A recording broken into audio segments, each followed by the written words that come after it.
नमस्कार दोस्तों, आप सभी का लॉ सिको के न्यूज इन फ्लैश में। तो चलिए आज की खबरें देखते हैं। पहली जो खबर है ये है वर्ल्ड लायन डे के बारे में। वर्ल्ड लायन डे हर वर्ष 10 अगस्त के दिन मनाया जाता है।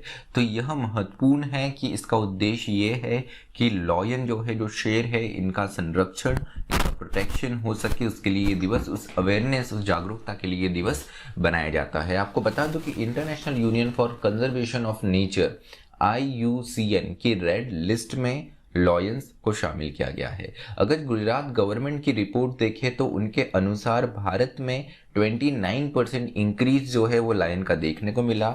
2015 में जहां पॉपुलेशन 523 थी, वही 2020 में 674 हो गई। और ये भी रिपोर्ट किया गया कि इनका डिस्ट्रीब्यूशन 22,000 स्क्वायर किलोमीटर्स में फैला हुआ है, जो कि 2015 में यहाँ पर 30,000 स्क्वायर किलोमीटर 2020 में यहाँ पे था, और 2015 में यहाँ पे 22,000 स्क्वायर किलोमीटर एरिया था। मतलब 8,000 स्क्वायर किलोमीटर एरिया जो है 5 वर्षों में 2015 से 2020 तक बढ़ा है। वर्ल्ड लायन डे का थीम 2021 का ये है slow elimination of African lion.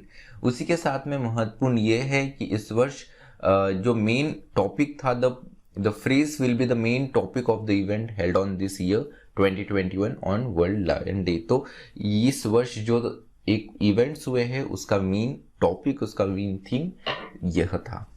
उसके अलावा अगली खबर यह है कि लोकसभा ने ओबीसी लिस्ट के लिए एक अमेंडमेंट बिल पास करा है। लोकसभा में ने 127वां कॉन्स्टिट्यूशनल अमेंडमेंट बिल पास किया है, जो कि स्टेट की पावर रिस्टोर करेगा ओबीसी लिस्ट बनाने के लिए। तो अब स्टेट्स जो है वो ओबीसी लिस्ट बनाने की पावर उनके पास में चली जाएंगी। इस महत्वपूर्ण बिल के लिए स्पेशल मेजॉरिटी चाहिए थी, और उसके लिए 385 मेंबर्स ने यहाँ पर इसके फेवर में वोट किया, और इसके अगेंस्ट में 0 वोट पड़े हैं। तो अब ये लोकसभा से पास होने के बाद में राज्यसभा जाएगा, और उसके बाद में प्रेसिडेंट असेंट के बाद में ये अपने आप में कानून बन जाएगा। अगली खबर है महाराष्ट्र के ओस्मानाबाद डिस्ट्रिक्ट में आर्कियोलॉजिकल जो साइट्स थी तेर में, इसे अब स्टेट रेवेन्यू लैंड रिकॉर्ड्स का पार्ट बना दिया है। इसका कारण ये है कि हाल ही में यहाँ पर मनकावती कुंड जो है, ये एक पुल है जो कि temple of goddess Tulja Bhavani के पास में है। यहाँ पर इंक्रोचमेंट देखने को मिला था बाय लोकल पॉलिटिशियन। इसी को देखते हुए कि यहाँ पर फेक लैंड डॉक्यूमेंट्स बन जाते हैं और इन एंशिएंट साइट पे कब्जा कर लेते, इंक्रोच कर लेते हैं लोकल्स या ऐसे इल एलिमेंट्स। तो इसी देखते हुए यहाँ पर जो आर्कियोलॉजिकल साइट्स है, 8 आर्कियोलॉजिकल साइट्स जो है उस्मानाबाद में, इसको लैंड रेवेन्यू का रिकॉर्ड बना दिया। अब इसका मतलब ये है कि जब भी इस लैंड पे अगर कोई आना चाहेगा तो उसे कलेक्टर का परमिशन लेना पड़ेगा। तैर जो है ये तैरना रिवर के पास में स्थित है। 3rd BC में इसका महत्व काफ़ी ज़्यादा था। ये एक ट्रेड सेंटर हुआ करता था, वाणिज्य केंद्र हुआ करता था, और उस वक्त ये तगार के नाम से जाना जाता था। आपको बता दूं कि उस वक्त रोम से जो भारत का ट्रेड होता था वो यहीं से होते हुए इसका केंद्र बिंदु यही था। अगली खबर है IIT और एम्स के रिसर्चर्स ने यहाँ पे टेली रोबोटिक अल्ट्रासाउंड सिस्टम तैयार करा है।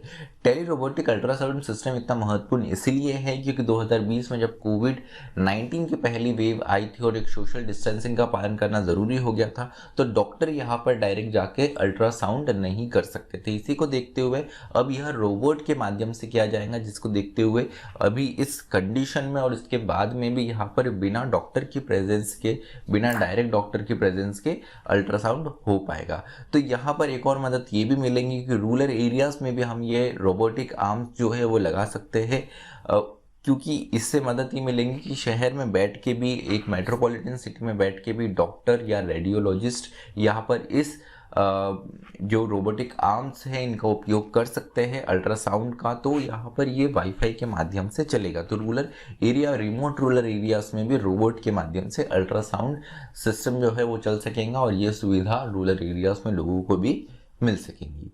अगली खबर है उज्ज्वला योजना स्कीम 2.0 के लॉन्च के बारे में।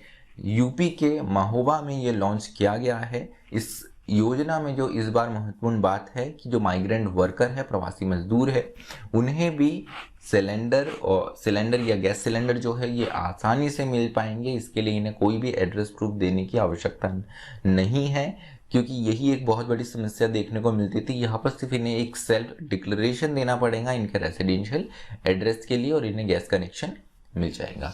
तो चलिए, आज का जो हमारा न्यूज़ इन फ्लैश है यही समाप्त होता है। मुझे सुनने के लिए आप सभी का धन्यवाद। Thank you. Stay tuned to law.